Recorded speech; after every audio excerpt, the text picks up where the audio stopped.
जुना कार्यकर्ता म्हणजे घर की मुर्गी ताल बराबर, तर बाहेरून आलेले सावजी चिकन मसाला अशी मिश्किल टिप्पणी त्यांनी केली आहे। शिवाय पक्षात होणाऱ्या जोरदार इन्कमिंग सोबतच पक्षातील जुन्या कार्यकर्त्यांकडेही लक्ष द्या असा सल्ला गडकरींनी दिला।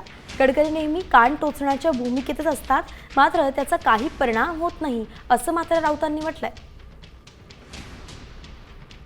डॉक्टर पोद्दार सारखा एक अतिशय उत्तम प्रामाणिक चांगला कार्यकर्ता आहे, तर याचं दुःख आहे की बावनकुळे साहेब काही त्याच्यावर न्याय करत नाही। कारण असं आहे की चांगला माणूस असतो घर की मुर्गी डाल बराबर,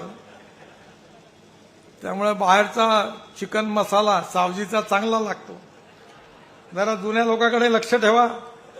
हे जोपासलेले कार्यकर्ते माझ्या का आता मी तर नाही आहे, तुम्ही नेतृत्व करता। जर या प्रामाणिक कार्यकर्त्याची तुम्ही कदर नाही केली तर जेवढ्या जोराने वरती चालल्या तेवढ्या जोराने खाली आल्याशिवाय राहणार नाही। नितीन गडकरी हे कायम कान टोचण्याच्या भूमिकेत असतात। नितीन गडकरींची जर गेल्या काही काळातली वक्तव्य भाषण ऐकली तर त्यांनी कानच टोचण्याचा कार्यक्रम हाती घेतलेला उपक्रम।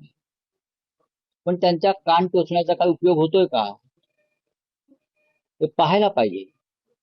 महाराष्ट्रामध्ये नव्हे तर देशभरामध्ये जो भारतीय जनता पक्ष आहे तो मूळ भारतीय जनता पक्ष नसून तो डुप्लिकेट सुजलेला फुगलेला भारतीय जनता पक्ष आहे। नितीन गडकरी यांच्यासारख्या जुन्या जाणत्या भारतीय जनता पक्षाच्या नेत्यांची वेदना ही खरी आहे।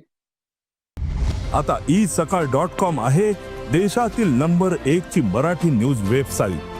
प्रत्येक अपडेटसाठी isakal.com ला नक्की भेट द्या।